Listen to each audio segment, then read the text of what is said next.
اور اگر ہر جال سے کوئی بچ نکلے تو ایک جال اس کا بڑا رنگین ہے اور وہ خطرناک ہے، اور وہ ہے عورت کے روپ کے اندر۔ حضرت سعید ابن المسیب رضی اللہ تعالی عنہ 80 سال کی عمر ہے، آنکھوں سے نابینے ہیں، تابعی رسول ہیں، اور یہ وہ تابعی ہیں کہ جب یزید نے مدینے کے اوپر حملہ کیا اور 3 دن تک مسجد نبوی میں اذان نہ ہوئی اور مسجد نبوی کے اندر گھوڑے باندھے گئے یزیدی لشکر کے، تو 3 دن تک جو ہے وہ جو بھی مسجد سے پکڑا جاتا اس کو گرفتار کر کے اس کے فوجی لے جاتے۔ حضرت سعید ابن المسیب کہتے ہیں، سنن دارمی میں یہ روایت موجود ہے، کہتے ہیں میں جو ہے وہ حضور علیہ السلام کے روضہ نور کے پاس بیٹھا رہا، جو بھی فوجی آتا مجھے نابینا دیکھ کے چھوڑ جاتا، لیکن میں پریشان تھا کہ ظہر اثر مغرب عشاء کا وقت ہوگا، میں خود تو نابینا ہوں اور مسجد میں سارے لوگ چلے گئے ہیں، بھاگ گئے، کوئی پکڑے گئے، تو مجھے کون بتائے گا کہ ظہر کا وقت ہو گیا، اثر اور مغرب اور عشاء کا وقت ہو گیا۔ فرمایا پھر کیا ہوا؟ لم ازل اسمع الاذان والاقامۃ من قبر رسول اللہ صلی اللہ علیہ وسلم، جب بھی نماز کا وقت آیا گنبد خضرا سے اذان کی آواز بھی آئی، اقامت کی آواز بھی آئی، اور 3 دن تک حضرت سعید ابن المسیب یوں نمازیں ادا کرتے رہے۔ یہ ہے وہ تابعی جن کو یہ اعزاز بھی ملا، 80 سال کی عمر، آنکھوں سے نابینے، اور حالت تقوی کی یہ ہے کہ کوئی حال پوچھنے آتا ہے تو کہا اللہ کا شکر ہے، شیطان جس روپ میں مرضی آئے، اللہ نے مجھے باطن کا اتنا زور اور طاقت دے دی ہے کہ میں اس کا مقابلہ کر سکتا ہوں۔ لیکن پھر ٹھنڈی آہ بھر کے فرمانے لگے، ہاں اگر عورت کے روپ میں آ جائے تو میں کچھ کہہ نہیں سکتا کہ کہیں وہ میرے پہ غالب نہ آ جائے۔ یہ کون کہہ رہا ہے جس کی 80 سال عمر ہے، آنکھوں سے نابینا ہے اور زندگی موت کی کشمکش میں؟ ایک ہٹا کٹا جوان پیر کہتا ہے کہ عورتیں میری ٹانگیں دبائیں تو مجھے کچھ نہیں ہوتا۔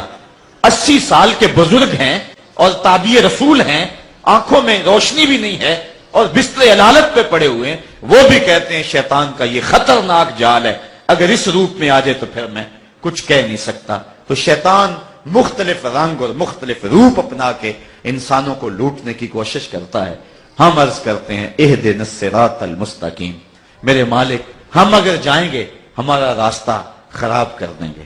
آپ نے جانا ہو یہاں سے گھنٹہ گھر، آپ کو پتہ نہ ہو تو آپ کو راستہ دکھلایا جائے تو آپ اس پہ چلیں گے، لیکن راستے میں ایک بھی شرارتی لڑکا کھڑا ہوا جس کو آپ نے پوچھا تو اس نے غلط راستے پہ ڈال دیا، تو آپ نے جانا وہاں ہوگا تو جا کے ٹھاکر سے گیٹ نکلیں گے، تو آپ جانا کدھر چاہ رہے ہیں؟ صرف ایک شرارتی بچہ مل گیا تو راستہ خراب ہو جائے، اور جہاں راستے میں شیطان قدم قدم پہ کھڑا ہوا ہے تو خود چلے گا تو کیسے پہنچ پائے گا؟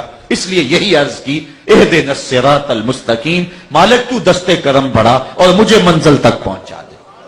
میں تو اتنا ہی کر سکتا تھا نا کہ وضو کر کے مصلی پہ کھڑا ہو گیا، میں نے اپنے منہ کو دھویا ہے، دل تو نہیں دھونا ہے نا، میں تو جو ہے وہ قیام میں کھڑا ہوا ہوں، لیکن میرے باطن کی ستھرائی تو نہیں کرنی ہے، میں تو یہاں مصلی بچھا لیا ہے اور میں نے اپنا رخ قبلے کی طرف سیدھا کر لیا ہے، روح کو سیدھ تو نہیں عطا فرمانی، تو میں تیری بارگاہ میں حاضر ہو گیا، تو کرم فرما دے، اگر تیرا کرم ہو گیا تو منزل ملے گی، ورنہ نماز میں کھڑا ہو کر بھی میں دکان پہ کھڑا ہوں گا، وسوسے میرا گھیرا کیے ہوئے ہوں گے، خیالات کا ہجوم ہوگا، اور یہاں کھڑا ہو کر کے بھی میرا من ستھرا نہیں ہوگا، تو کرم فرما، میں نے اتنا کیا، اپنا منہ دھو لیا، میرے اندر کو تو صاف کر دے۔ مجھے یاد آئی بغداد کی کہانی، ایک بزرگ کہتے ہیں میں بازار سے گزر رہا تھا کہ وہاں ایک شخص گندی نالی پہ گرا ہوا تھا اور نشے میں دھت تھا، انسانی ہمدردی کا جذبہ جاگا اور میں اس کو پکڑا اور اس کا پانی سے منہ دھویا، اس کو ہوش کروائی، اس کے گھر کا رخ دیا، رات پڑی، پچھلا پہر آیا، بغداد کی جامع مسجد میں تہجد ادا کرنے کے لیے جب میں داخل ہوا تو کیا منظر دیکھا کہ جس کا دوپہر کو میں نے منہ دھویا تھا وہی شرابی مصلی بچھائے نوافل ادا کر رہا ہے، اللہ کے حضور کھڑا ہوا ہے۔ میں حیرت زدہ ہو گیا کہ یہ تو معروف شرابی تھا بغداد کا اور یہ مصلی بچھائے کھڑا ہے۔ میں اسی سوچ میں تھا کہ آواز آئی حاطب سے، اے میرے بندے، تو نے اس کا منہ دھو دیا تھا، میں نے اس کا دل دھو دیا تھا۔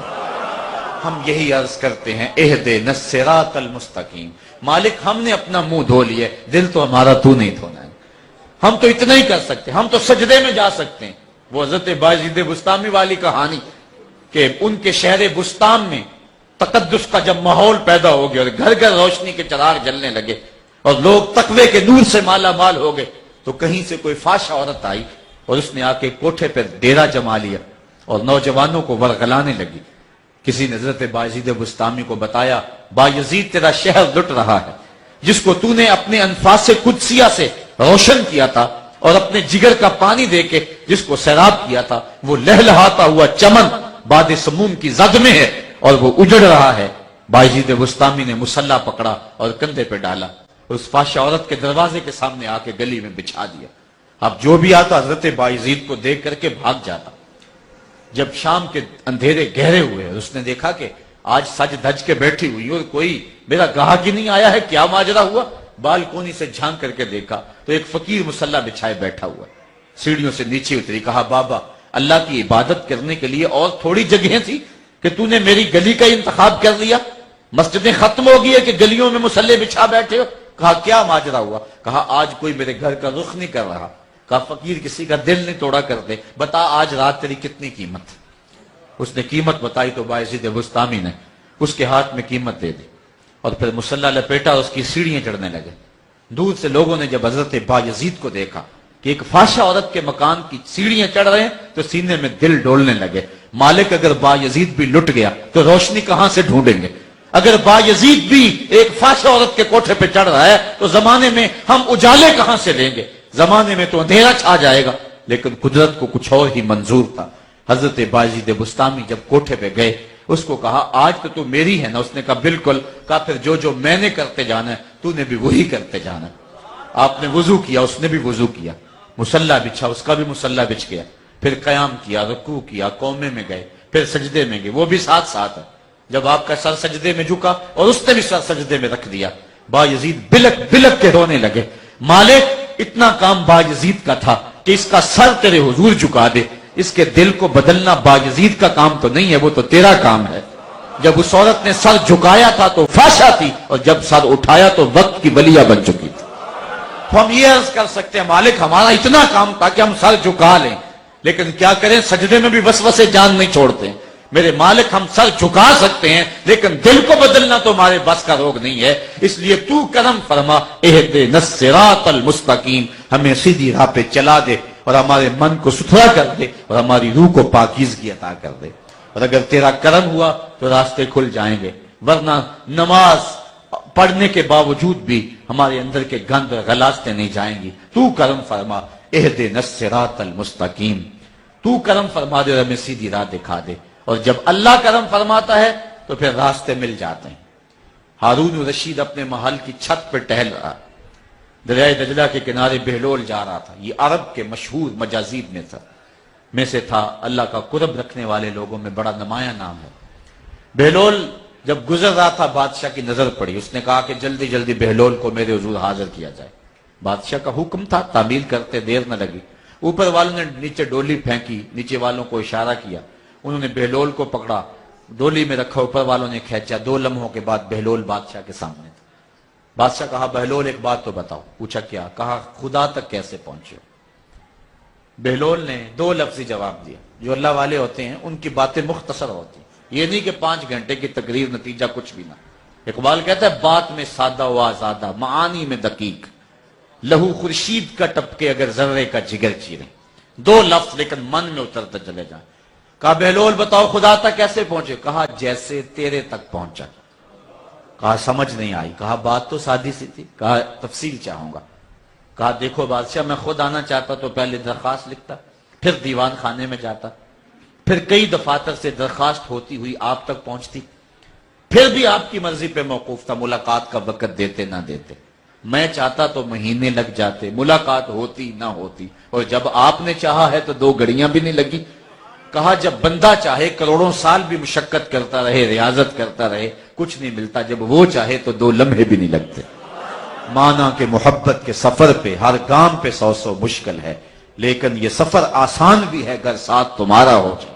تو یہی تو عرض کرتے ہیں اہدنا الصراط المستقیم۔ ہم نے تو کوشش کر کے دیکھ لی، ہم تو وضو بھی کیا، ہم نے تو جو ہے وہ مسلح بھی بچھایا، کپڑے بھی صاف پہنے، لیکن کیا کریں، ہم یہاں بیٹھے بھی، یہاں رکوع اور قیام میں بھی دکان پہ کھڑے ہیں، وسوسے جان نہیں چھوڑ رہے ہیں۔ ہم تو کوشش کر بیٹھے، قرب نہیں مل رہا۔ تو کرم کر اور منزل مقصود تک پہنچا دے۔ اور اگر تیرا کرم ہو گیا تو پھر منزل تک پہنچتے دیر نہیں لگے گی۔ اور دوسری بات، جو اس دولت پہ فائز المرام ہے، جس کو ہدایت نصیب ہے، وہ بھی یہی دعا مانگتا ہے، اہدنا الصراط المستقیم، جبکہ حضور علیہ السلام نے خود یہ دعا مانگی، اہدنا الصراط المستقیم۔ تو جب وہ ہدایت پہ گامزن ہیں تو پھر وہ کیوں کہہ رہے ہیں؟ تو ترمذی شریف کی ایک حدیث ہے جس سے اس کا معنی متعین ہوتا ہے، وہ یہ کہ جب کوئی شخص ہدایت کی دعا مانگتا ہے اور ہدایت یافتہ ہے تو اس سے معنی ثابت قدمی اور استقلال ہوگا۔ حدیث کے لفظ ہیں، حضور کثرت سے یہ دعا مانگا کرتے تھے، یا مقلب القلوب ثبت قلبی علی دینک، اے دلوں کے پھیرنے والے میرے دل کو دین پہ ثابت رکھنا۔ تو یہ دعا مانگتے ہیں، اللہ ثابت قدم رکھنا دین پہ۔ اور مومن کی یہ بھی دعا ہے، ربنا لا تزغ قلوبنا بعد اذ ہدیتنا وہب لنا من لدنک رحمہ انک انت الوہاب، اے اللہ میرے دل کو سیدھا کرنے کے بعد دوبارہ ٹیڑھا نہ کر دینا۔ اگر سیدھا ہے تو سیدھا ہی رہے۔ کتنے لوگ ہیں ان کا آخر ٹھیک نہیں ہوتا۔ ہمارے سامنے بلعم بن باؤدہ کی مثال موجود نہیں ہے، مستجاب الدعوات تھا، بنی اسرائیل کا ولی ہے، لیکن سمجھا کہ میں پتہ نہیں کتنا مقرب ہو گیا ہوں اور عمل کرتے کرتے نبی سے بھی بڑھ گیا ہوں۔ اس نے یہ سوچا اور اللہ کے نبی کے خلاف بد دعا کرنے کے لیے ہاتھ پھیلا گیا، لیکن زبان بل کھا گئی، جو کہنا نبی کے بارے میں تھا اپنے بارے نکل آیا اور زبان لٹک گئی۔ پھر اسی کے بارے قرآن نے کہا مَثَلُهُ كَمَثَلِ الْكَلْبِ، اس کی مثال تو کتے کی مثال ہے۔ تھا مستجاب الدعوات، ولیوں کی فہرست میں نام تھا اور مقبول بارگاہ تھا، لیکن آخر خراب ہو گیا اور کہا مَثَلُهُ كَمَثَلِ الْكَلْبِ، اس کی مثال کتے کی مثال ہے۔ اسی لیے میاں صاحب بولے نا، پڑھنے اتے مان کرینا تے نہ آکی میں پڑھیا، او جبار کہار صدابے متا روڑ دے وے دودھ کڑیا۔ یہ نہ ہو کہ سب کچھ خراب ہی ہو جائے۔ حضرت بایزید بستامی سے ایک بڑھیا نے پوچھا تھا، حضرت بتائیں میرے گدے کی دم اچھی ہے یا آپ کی داڑھی اچھی ہے؟ یہ مسئلہ کوئی مجھے پوچھے پھر جائے کہاں؟ لیکن حضرت بایزید بستامی چھم چھم رونے لگے، کہا بڑھیا تیرے سوالوں کا جواب فی الحال میرے پاس نہیں ہے۔ حضرت بایزید کا انتقال ہو گیا، بڑھیا کو خواب میں ملے، کہا میرا سوال اسی جگہ پہ کھڑا ہے، کہ اللہ کا فضل ہے میرا خاتمہ ایمان پہ ہو گیا، اب تیرے گدے کی دم کو میری داڑھی سے کیا نسبت ہو سکتی؟ اللہ اکبر۔ کہنے لگی بڑھیا بتائیے آپ کے رب نے آپ کے ساتھ سلوک کیا کیا؟ حضرت بایزید بستامی کا وصال ہوا تھا 70-72 سال کی عمر میں۔ تو فرمایا کہ جب میں اس کے روبرو حاضر ہوا تو مالک نے کہا اے بوڑھے بتا میرے پاس کیا لے کر آئے ہو؟ تو میں نے جواباً عرض کی مالک شہنشاہوں کی چوکھٹ پہ جب فقیر آئیں تو بادشاہ یوں تو نہیں کہا کرتے کیا لے کر آئے ہو، شہنشاہ تو فقیروں کو یہی پوچھتے ہیں کیا لینے آئے ہو۔ میں لے کر کچھ نہیں آیا، میں تیری رحمت لینے آیا ہوں، اللہ نے بغیر حساب کے میری مغفرت فرمائی۔ تو اس کی کرم نوازیوں کا یوں نور بھی بستا ہے۔ کتاب الایمان کے اندر امام بخاری نے حدیث بیان کی ہے، ایک تابعی کہتے ہیں میں 30 صحابہ سے ملاقات کی ہے اور سب کو میں نے سخت فکر مند پایا اس بارے میں، وہ کہتے تھے ہمارا آخر ٹھیک ہو جائے، ہمارا خاتمہ ایمان پہ ہو جائے۔ اس لیے کہتے ہیں اہدنا الصراط المستقیم، میرے مالک اگر تو نے ہمیں استقامت کے راستے پہ اور ہدایت کی راہوں پہ گامزن رکھا ہے تو ایسا نہ ہو ہمارا پاؤں پھسل جائے اور آخر خراب ہو جائے۔ اے اللہ ہمیں اس راہ پہ گامزن رکھنا۔ اور پھر آج کل تو اور بھی زیادہ ضرورت ہے اس دعا کے مانگنے کی کہ ایک شخص کو 70-72 آدمی کھینچ رہے ہیں، وہ جائے تو کدھر جائے؟ ہر بندہ تو قرآن پڑھ رہا ہے، ہر بندہ تو حدیثیں سنا رہا ہے، اور 72-73 ایک سے برعکس بات کہہ رہے ہیں، سارے سچے بھی نہیں ہو سکتے ہیں۔ ایک عام آدمی پریشان ہوتا ہے، وہ کاروبار کرے یا کہ جو ہے وہ ان بکھیڑوں میں پڑے، وہ سمجھتا ہے کہ میں جاؤں تو کدھر جاؤں؟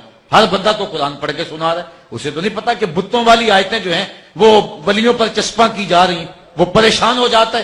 عجیب اذیت ہے۔ وہ کبھی آپ نے لاری اڈے پہ دیکھا ہوگا کنڈکٹر جو حال کرتے ہیں سواری کا، ایک بچہ کھینچ کے لے گیا، دوسرا سامان کھینچ کے لے گیا، تیسرا گڑیا کو بازو سے پکڑ کے کھینچ کے لے جا رہا ہے، اور بعض کا عورتیں غصے میں آ جاتی ہے، وہ کہتے ہیں چھوڑ دو ہمیں، ہم نے کہیں بھی نہیں جانا۔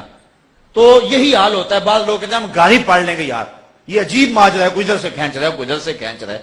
تو لاری اڈے میں جو کنڈکٹر حال کرتے ہیں، آج حال فرقے اور گروہ اور جماعتیں، پہلے تو اسلام میں 72-73 فرقے بن گئے، پھر ہر فرقے کے اندر کئی جماعتیں بن گئی، آگے جماعتوں کے اندر کئی گروپ بن گئے، آگے گروپوں کے اندر کئی لابیاں موجود ہیں۔ تو بندہ جائے تو کدھر جائے؟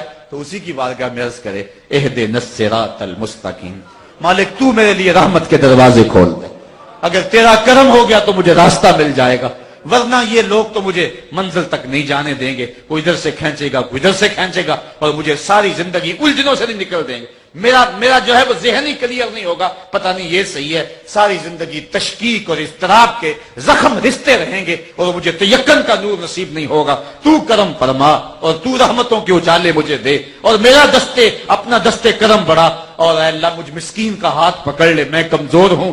انسانوں کی صورت کے اندر بھی شیاطین موجود ہیں اور شیاطین بھی موجود ہیں، کہیں ایسا نہ ہو کہ میں ان گلیوں کے اندر رل کے مر جاؤں اور منزل ہی نصیب نہ ہو۔ تو کرم فرما اور مجھے منزل مقصود تک پہنچا دے۔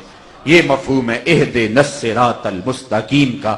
اللہ میرے لیے، آپ کے لیے اور آپ سب کے لیے اور پوری امت مسلمہ کے لیے ہدایت کے دروازے کھول۔